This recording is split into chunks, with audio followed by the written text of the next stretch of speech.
¿Cómo están? Bienvenidos. Aquí comienza Agenda Económica, 8 de la mañana con 4 minutos en vivo. Revisamos las informaciones más importantes del día aquí en Agenda Económica. Gracias por estar con nosotros. Temas de mercado, de negocios, algunos ámbitos políticos también que revisamos a partir de ahora. Estos son nuestros titulares para el día de hoy.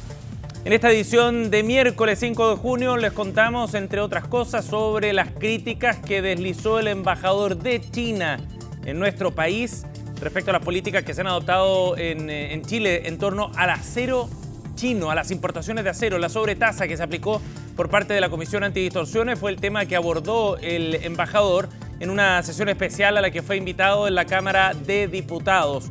Duras críticas, sobre todo a la forma en la que está actuando el gobierno en este tema. Apuntó derechamente a los acuerdos alcanzados por el presidente Boric y su contraparte China. Vamos a estar revisando algunas de las declaraciones más relevantes que dejó el embajador en su visita al Congreso. Y también les vamos a contar sobre los detalles de una nueva obra que se va a desarrollar en la región metropolitana, muy importante desde el punto de vista de la infraestructura urbana, porque ISA Intervial se adjudicó la concesión de la autopista radial surponiente más bien, que va a conectar algunas de las comunas rurales, entre ellas Peñaflor, Calera de Tango, Talagante también, con el resto de las autopistas de Santiago. Es una obra importante, más de 500 millones de dólares, que va a tener un efecto desde el punto de vista del empleo también y de las dimensiones de la ciudad, que es bien relevante. Los comentamos en unos minutos. Más de 200 millones de dólares recaudó el Cyber Day en su primer día, batiendo así los récords instalados en los años previos, de acuerdo a los datos de la Cámara de Comercio de Santiago. Supone un crecimiento de 13% respecto a lo que se había visto en 2023. Buenas señales desde el punto de vista de las ventas electrónicas, pero también, si es que uno lo toma como un termómetro, uno más, entre otros, de lo que está ocurriendo con el consumo a nivel nacional. Les contamos más en minutos. Y ENAMI ayer dio a conocer importantes avances respecto a el salar alto andino, en particular sobre las concentraciones de salmuera que tiene este salar, que de acuerdo a la Empresa Nacional de Minería podrían ser o transformar este proyecto en uno de los más importantes para el litio a nivel global. Este es un antecedente muy relevante porque ENAMI está en pleno proceso de búsqueda de socios privados para poder llevar adelante la explotación. Recordemos que dentro del diseño de la Estrategia Nacional del Litio, ENAMI tiene un rol relevante en algunos de estos salares. ¿Cuáles fueron los resultados? ¿Qué dijeron desde la empresa? Lo revisamos también más adelante en Agenda Económica. Y revisamos datos de mercados también hasta ahora, 8,7. Así están funcionando los mercados en Europa. Primero, 1,2% de ganancia para el índice del Eurostoxx. Londres también subía más temprano. En cambio, en Asia, los rendimientos negativos, liderados por el Nikkei, con una caída de 0,89%. Está comenzando así la sesión bursátil entonces en el mundo. Veamos qué pasó ayer en Chile. Los indicadores también y los números para el día, con un dólar que repuntó, llegó a 907 pesos el día de ayer. El IPSA, por otra parte, ya suma 6 caídas consecutivas y pierde los 6.600 puntos en la sesión de este martes. El cobre, por otra parte, está cotizándose en $4.53, más estable respecto al cierre de ayer. Y la UF, por último, hoy tendrá un valor de 37.469 pesos. Bien, vamos a ir a otro tema y comenzamos nuestra edición de Agenda Económica con uno de los anuncios que dejó el presidente Gabriel Boric en la última cuenta pública, que desde el punto de vista económico tiene ciertas repercusiones. La posibilidad de avanzar hacia una legislación que considere la negociación ramal es uno de los temas que quedó dando vuelta en el mundo económico después del anuncio del presidente. Vamos a conversar de este tema y para eso nos acompaña Valentina Morales, es socia laboral de Morales y Besa, exdirectora regional del trabajo. Gracias por conversar con nosotros, Valentina. Hola, Sebastián. Muy buenos días. Bienvenida. Valentina, esta conversación tiene como foco fundamentalmente darle un contexto a lo que significa la negociación ramal y a los alcances que esto puede tener de acuerdo a la legislación chilena que tenemos hoy para las negociaciones entre trabajadores y empleadores. Partamos por definir lo más básico. ¿Qué significa la negociación ramal, Valentina? Sí, mira, lo primero, yo creo que lo más importante es poder hacer una distinción, porque dentro de la discusión que hoy día estamos escuchando es que se trata y se habla de la negociación ramal y el multinivel como si fuesen efectivamente sinónimos. Y la Ujú. verdad es que son dos conceptos y dos formas de negociación completamente distintas. La negociación ramal implica y significa una negociación que se da efectivamente a través de un sector industrial, económico, un grupo versus que la negociación multinivel es una negociación que se da en distintas categorías de hoy día lo que conocemos como los sindicatos, las federaciones y las centrales que Ujú. tenemos, pero que pueden agrupar empresas que no necesariamente son parte del mismo grupo o sector económico. Perfecto. Entonces hay que ver y en el fondo lo que hay que esperar es ver si la propuesta del gobierno va a ir principalmente en la negociación ramal o va a hablar de una negociación multinivel. Exacto. Y eso es lo que no ha quedado despejado después del anuncio, ¿no? Efectivamente, no ha Sí. quedado claro y tampoco con las conversaciones y las declaraciones que han salido con posterioridad. Ajá. Ahora, entendiendo esa distinción entonces, la negociación ramal tiene que ver con industria, la multinivel puede atravesar industrias. ¿Cuál de los dos caminos supone más complejidades desde el punto de vista de la legislación que tenemos hoy en nuestro país? La verdad es que yo creo que las dos tienen sus Ujú. complejidades, porque la legislación actual que tenemos consagra la negociación colectiva directa con la empresa. Si bien tenemos dos tipos de negociaciones, la negociación colectiva con los sindicatos de empresa y por otro lado la negociación colectiva con los sindicatos interempresa, siempre están en relación con la empresa propiamente tal. Por lo tanto, lo que tendría que pasar es que esto se tratara a través de una reforma constitucional como se De trató, por acuerdo. ejemplo, con la primera propuesta constitucional que hubo, en donde se consagra este tipo de negociación en este como sector. Ajá. Y en ese sentido, entonces, en cualquiera de los dos casos, esto supone un cambio relevante para la legislación en materia laboral, ¿no? Efectivamente, una Ujú. legislación bastante compleja, porque primero se va a necesitar, como dije, una reforma constitucional, Claro. pero con posterioridad a eso se tiene que hacer una reforma legislativa en donde el Código del Trabajo, que es el que consagra y en el fondo el que tiene el detalle de cómo se negocia hoy en día, porque hoy día la legislación nuestra es bastante específica, estableciendo plazos y procedimientos para la negociación, va a tener que hacer esa bajada y hacer la explicación. Por lo tanto, se tendría que ver en dos niveles. Primero el nivel constitucional Ujú. y luego en el nivel legislativo propiamente tal. De acuerdo. Para profundizar un poco en estas dos ideas, mientras la ministra del Trabajo ha hablado de esta negociación ramal, el ministro Marcel ha ocupado el concepto de la negociación multinivel. Profundicemos un poco en cada uno de esos caminos y las implicancias que tiene. Partiendo por esta idea de la negociación ramal, es un anhelo además de la CUT, de larga data, se discutió en los procesos constitucionales, de hecho también. ¿Qué significa esa negociación ramal? ¿Y qué implicancias tiene desde el punto de vista de los balances, Valentina, entre los empleadores y los trabajadores? Perfecto. Sí, ahí podemos irnos un poco también a ver cómo se ha dado este tipo de negociaciones en otros países, Ujú. porque nosotros en Chile no la tenemos, es muy distinta la negociación que se da acá. Y por ejemplo, tenemos países, en distintos países tenemos distintos en el fondo sistemas. Tenemos en Europa, Alemania principalmente, por ejemplo, en donde ellos tienen una negociación ramal, una negociación que efectivamente se negocia primero a nivel nacional, luego se hace la bajada regional y posteriormente entra la negociación de la empresa con el sindicato. Pero esto que se negocia solamente se le aplica a los trabajadores que se encuentran sindicalizados.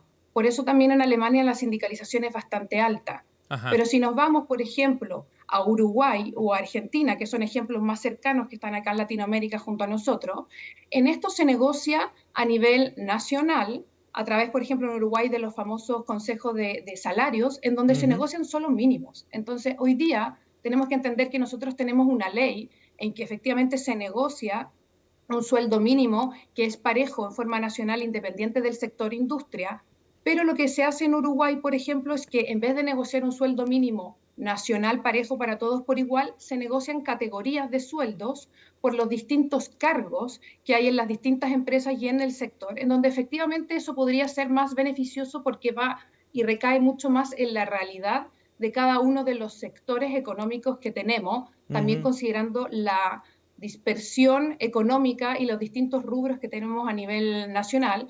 Pero, por otro lado, al ser esta una negociación de mínimos, como digo, porque no se pueden establecer más, se pierde esta negociación directa entre la empresa y el sindicato, porque se aplica también derechamente a todos. Y Claro. ahí, en el fondo, hay que ver y buscar un equilibrio entre qué es lo que queremos y qué es lo que efectivamente como país y como idiosincrasia sería lo mejor para nosotros, porque efectivamente todos los sistemas que hoy día existen son completamente diferentes. Sí, claro. Ahora, para ser bien específico, en este caso la negociación ramal, si es que se desarrolla una negociación por sector a nivel nacional, por ejemplo, y eso establece ciertos niveles de sueldo, eso favorecerá a algunos sindicatos eventualmente o a algunos grupos de trabajadores, pero perjudicará a otros, ¿no? Porque tiende a nivelar de alguna forma y quizás un sindicato muy poderoso puede perder de alguna manera capacidad de negociación en beneficio de todos los trabajadores de la industria, ¿no? O sea, de alguna manera se netea hacia arriba y hacia abajo, digamos, en términos de poder de negociación frente al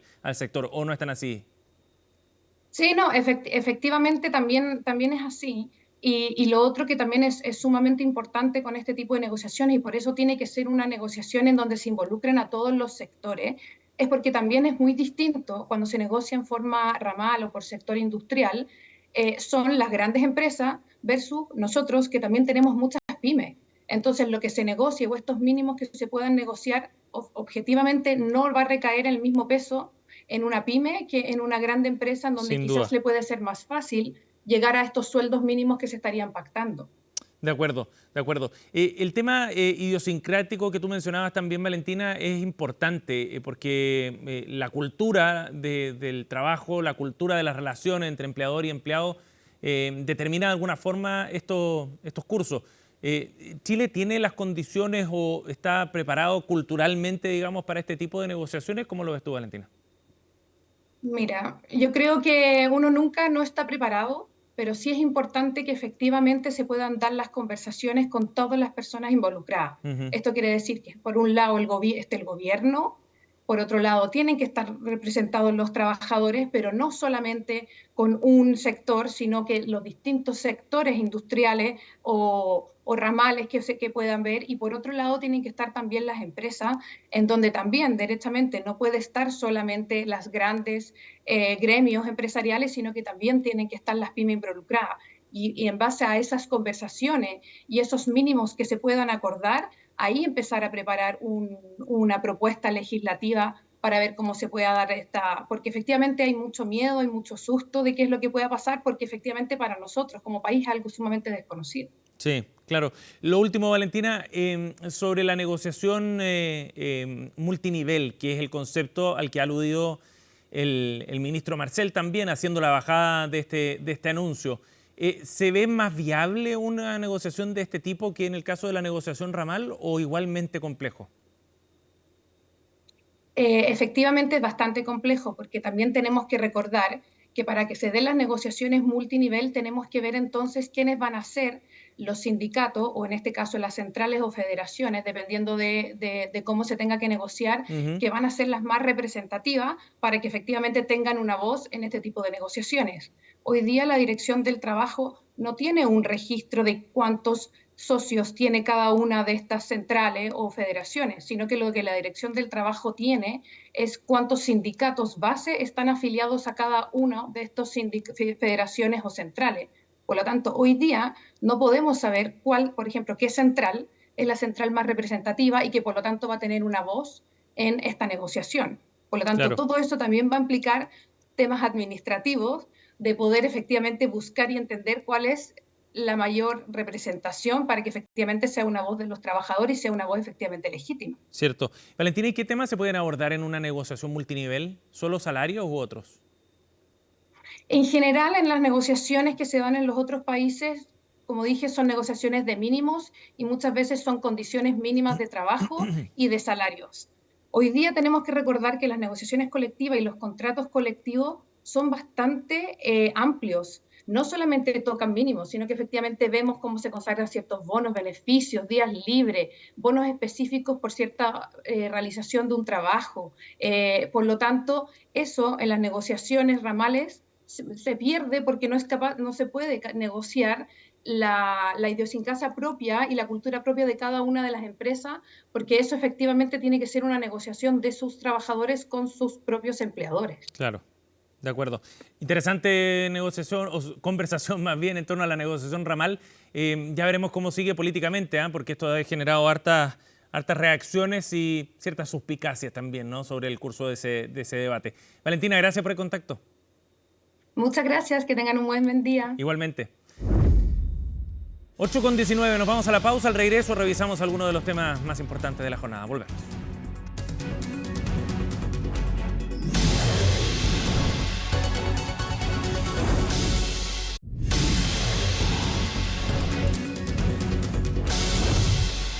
Bien, estamos de vuelta, seguimos en Agenda Económica, 8:21 minutos y como les contábamos en nuestros titulares, el embajador de China en nuestro país asistió al Congreso el día de ayer para abordar varios temas, uno de ellos, el más importante, el central, el objetivo de esta convocatoria, la imposición de sobretasas a la importación de acero chino. Este tema, que ha generado muchas controversias, fue abordado ayer en esta sesión con los diputados y el embajador dejó algunas frases dando vuelta en el aire que probablemente tengan algunos coletazos el día de hoy para un tema que ha sido particularmente espinudo a nivel político. ¿Qué fue lo que dijo? Entre otras cosas, la medida adoptada, comillas, no coincide con los hechos y contraviene el consenso alcanzado entre ambos jefes de Estado el año pasado. Se refiere a Gabriel Boric y a Xi Jinping.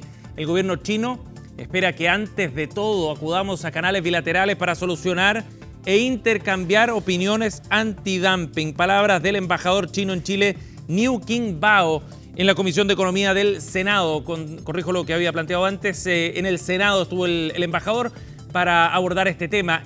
Bien relevante la última frase porque desliza que aquí hubo algún tipo de acuerdo entre ambas partes, entre ambos mandatarios, que en este momento estaría siendo contravenido con estas medidas de antidumping. ¿Qué características tiene ese acuerdo? No lo detalló.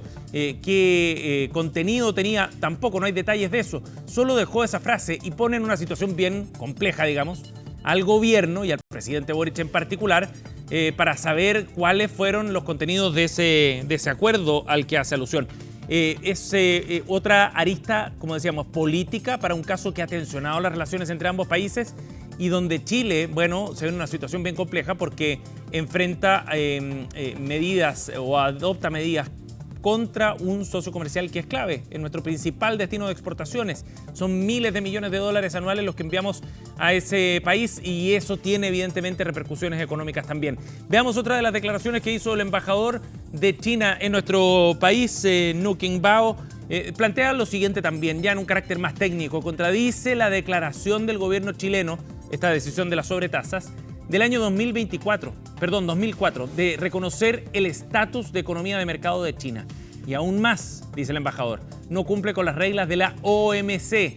Esto es una señal de proteccionismo comercial. Palabras entonces del embajador en esta sesión de la Comisión de Economía del Senado. Bien relevante el tema por las implicancias, como decíamos, comerciales que tiene, porque tensiona más las relaciones después de varios episodios en los que Chile y China se han visto enfrentados. Y evidentemente que va a traer consecuencias también, sobre todo cuando China puede adoptar eventualmente algunas medidas en contra de nuestro país también a propósito de esta sobretasa a la importación del acero chino. Bien, nos vamos a ir a otro tema. El Cyber Day está en pleno desarrollo, concluye hoy y en la primera jornada ya superó las ventas del año pasado en cerca de un 13%. Es una señal bien interesante porque a pesar de que este es un evento que genera muchas expectativas, también sirve como una especie de termómetro, podríamos decir, de lo que está ocurriendo con el sector del comercio en nuestro país y con el consumo en particular de los hogares. Natalia Muñoz reportó los primeros resultados. Hacer compras en el supermercado ya no es lo mismo. Ahora con tan solo un clic, los productos directo a la casa y con un favorable precio, debido a que los supermercados han concentrado las compras en inicio del Cyber Day 2024. Hemos notado un interés bastante importante en nuestros clientes en términos de búsqueda de todo lo que son sus productos de diario. Han tenido mucho éxito todo lo que tiene relación con carne, pollo, atún, papeles higiénicos, detergentes. Tenemos descuentos hasta un 50% en algunos productos puntuales. Ya han habido cambios en las conductas de consumo de los clientes. Es por eso que hoy día en nuestro cyberazo nos hemos enfocado en categorías que son muy relevantes en la canasta familiar.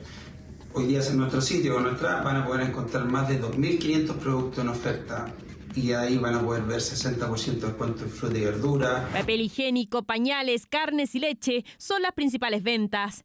30% es el aumento que han registrado hasta ahora los supermercados en Cyber. Si nos vamos a la cifra total, se alcanzó un nuevo récord. Solo en el primer día se realizaron ventas por $200 millones, lo que supera el Cyber Day del 2021, versión que estuvo marcada por la inusual liquidez de los hogares por los retiros de fondos de pensiones. Esto es un crecimiento aproximado nominal de un 13% versus el Cyber del año pasado.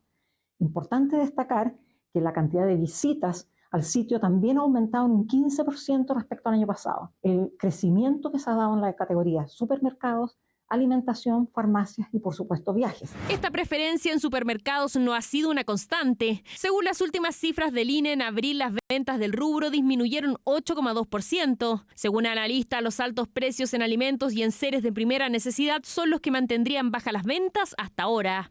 Al tener ingreso o un bolsillo más acotado que, por ejemplo, a lo que veíamos en 2021, que había mucha liquidez en los bolsillos de los chilenos, hoy día la compra se vuelve más racional y se comienza a priorizar lo que son los bienes esenciales para el hogar, para la casa, para la familia. Las personas de menores ingresos son los que son muy sensibles a rebajas en este tipo de productos. No olvidemos que venimos también de periodos con alta inflación y también con resultados económicos de bajo crecimiento. Los artículos que más han bajado de precio son productos infantiles, en promedio con 34%. Le sigue vestuario y calzado con 30% y deportes, supermercados, farmacias y belleza en torno al 25%. Si nos vamos a la mayor cantidad de búsquedas, las zapatillas siempre son parte de las favoritas. Estamos muy contentos con los resultados hasta ahora. Tuvimos un muy buen primer día, que siempre es el día de, así que seguimos muy esperanzados con los resultados que se vienen para adelante. Todavía quedan muchas ofertas. En falabella.com tenemos más de 3.000 modelos con entre 30 y 50% de descuento. Multitiendas continúan liberando la mayor cantidad de ventas, pero no se quedan atrás los paquetes turísticos. Claro, ahí voy a ver igual zapatillas. Sí. ¿Qué compró? Pasaje a Cancún, porque me voy de vacaciones en mi cumpleaños. Pasajes estaba mirando, sí, pero todavía no me decido. Brasil. Es que el precio del dólar también es un incentivo. Cercano a 900 pesos el tipo de cambio conviene para comprar viajes al extranjero. En Cocha, este Cyber superó absolutamente todas las expectativas. El primer día versus un día tradicional de ventas, crecimos un 1.300% en ventas. Está por un lado la caída del dólar, por otro lado los precios súper convenientes que negociamos para el Cyber, también los cupones de descuento. La TAM está ofreciendo atractivas promociones con hasta un 80% de descuento en vuelos nacionales y un 68% de descuento en vuelos internacionales. Viajes, artículos para el hogar, inmuebles, vestuario, calzado, alimentos y mucho más. Son más de 770 marcas que participan en este Cyber Day 2024, que estará hasta este miércoles 5 de junio, donde ya se acumulan récords en ventas. Bien, 8:29, así cerramos Agenda Económica. Gracias por estar con nosotros en esta revisión, pero no se vayan, en minutos partimos. Noticias Express aquí en CNN Chile. Que tengan un buen día.